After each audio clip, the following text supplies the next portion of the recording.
Welcome back to Income Trading 101. Today we're going to take a look at the LEO token versus the dollar. I'm just going to start off by pulling this all the way back. I want to get a sense of what this token has done in the past. Also give us a sense of some levels that might be present from, looks like back in 2019 when this actually was launched. So at least on, or started trading on Bitfinex. So let's go ahead and pull it all the way forward. And I'll tell you, I'm so tempted to just analyze, these different coins after the May drop off, but I don't want to do that.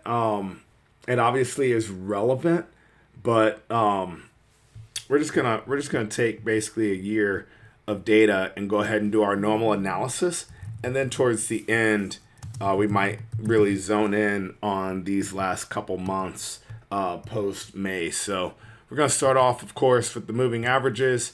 We're going to have our 10-day, put that in green.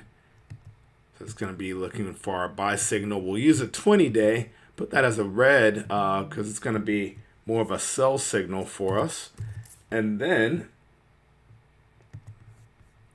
we will take this yellow line and turn it into a 60-day, so it's more of a historical period. And these time frames really do relate more to stock. It's like 2 weeks, 1 month, and 3 months of action. But we'll still use it for crypto for now. So on the daily, you have a scenario where this is very much bullish. You've got the 10-day higher than the 20, higher than the 60. That's a bullish pattern. Let's take a look at the hourly. Hourly bullish as well. You've got all three in line. We switch over to the 30-minute chart.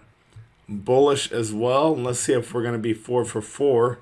4 for 4 at the 15-minute also being bullish, which is that's great to see in crypto land these days. It's been an interesting past few months, right? Any of you who are active know exactly what I'm talking about, and you can see it in the chart. This was not a happy period. Anyway, let's go ahead and switch over. We're going to use a little MACD as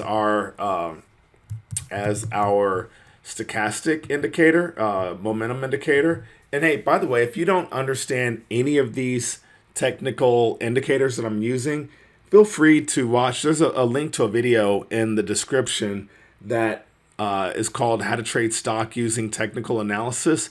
That is it, and it's irrelevant that it's stock because the indicators are the same. It's really a great little tutorial. It's like a mini course, a little mini tutorial to teach you all about technical analysis. And if you haven't had a chance to subscribe to the channel, please do go ahead and hit the subscription button. I really appreciate it. So we'll continue with the MACD. You can see we had clearly a sell signal back here in May, mid-May, but it's been relatively bullish since early June. So bullish signal. It didn't immediately cross the zero line, which would have made me a little more hesitant. But as of June the 30th, we did ultimately, a week later, get a crossover into positive territory, and we appear to still be bullish. Let's take a look at the hourly. So the hourly would have had its best bullish signal back here on July the 15th, or certainly the most recent one.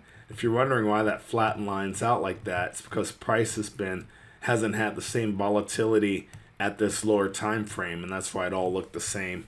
So you have this crossover on the 15th. You had a bearish crossover on the 16th, the very next day, but it really didn't do much.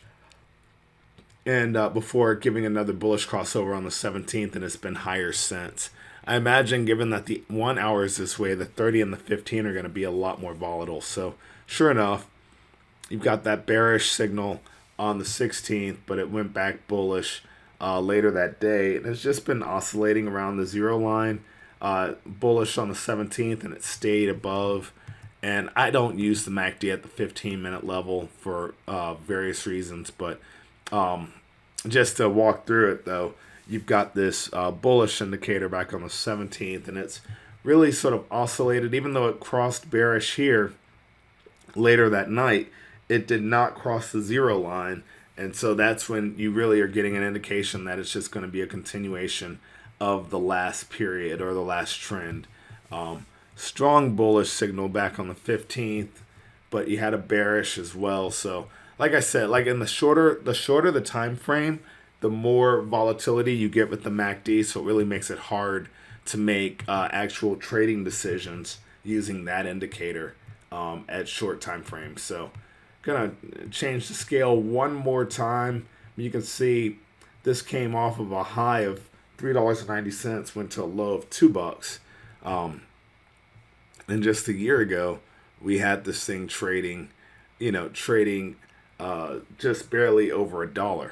So that's quite a bit of volatility. Of course, we crypto people are used to volatility. This is not, by the way, one of the tokens that I trade. If it is, definitely feel free to leave a comment if this is one of the ones you trade, if you have any overall thoughts about it. But let's take a Fibonacci analysis look of the last year from high to low, just to get a better sense of where we are as far as a retracement might be concerned. And I'm going to shrink this down, pull this over. So looking at this, we definitely we got all the way below a 61.8% retracement level, and we retested it before pulling back. So right now we pulled back above. We actually are seemingly well back into making more recent highs and possibly passing some of the previous levels that that this has seen. I'm going to go ahead and get rid of the Fibonacci. We're going to grow that a little bit more again. Give a little closer view of what might be going on in this. So, got this region here that certainly has played a very big role. Very big role. I mean, look at this. Resistance, support, support, support. So that's good to know. You also have this current area where we are. So I'm going to kind of do that. Good to know. Because this area has played resistance. If you look, I'm going to pull this on out. It played resistance here back in early May. Also a little bit of resistance back in late May after the big crash. And we are sitting right there again. So the question is, will this coin go ahead and break through? We'll see. I'm going to span that out. Also want to do a little horizontal line towards the top. Well, do that. Make that easier. We'll just have it in blue as well. And then we already kind of have that line at the bottom, but we'll go ahead and do that. Just to give a good sense of where this is. I also want to pull in more data because I wanted to see if this high had been relevant. So let's just test it. We're just going to draw a horizontal line right at that previous high from its opening point and see if it's played a role. Not really. It really hasn't been. It hasn't been a key role in this. So good to know. That just lets me know that the last all of this action over the last year is where you're going to get your strongest patterns. Another one here, clearly have a little bit of you had some kind of a period of support in there as well. So it's just good to have an idea of the levels. So if we're trading 298, I'd definitely say if we get above, we'll call it 310, this thing could end up going ahead and possibly retesting the high. Certainly retesting this low area here. This low that was the bottom or that played a support for a little bit, sort of 315 area. And if we can get past that, I think we'll retest the high here. I'm just happy to see one of these tokens really pushing much higher after the move that happened back in May. So that's it for today's video. If you have any thoughts, any levels that you're looking at that you trade, if you trade this, definitely let me know. This is one of the ones I just recently started looking at, and I'm considering getting involved, but at the moment just sort of unsure of. So I'd love to hear what's going on from the community, just to see if this is something that you guys trade or have been looking at as well. All right. Hope you have a great day. Don't forget to subscribe to the channel and definitely leave a comment if you have any thoughts.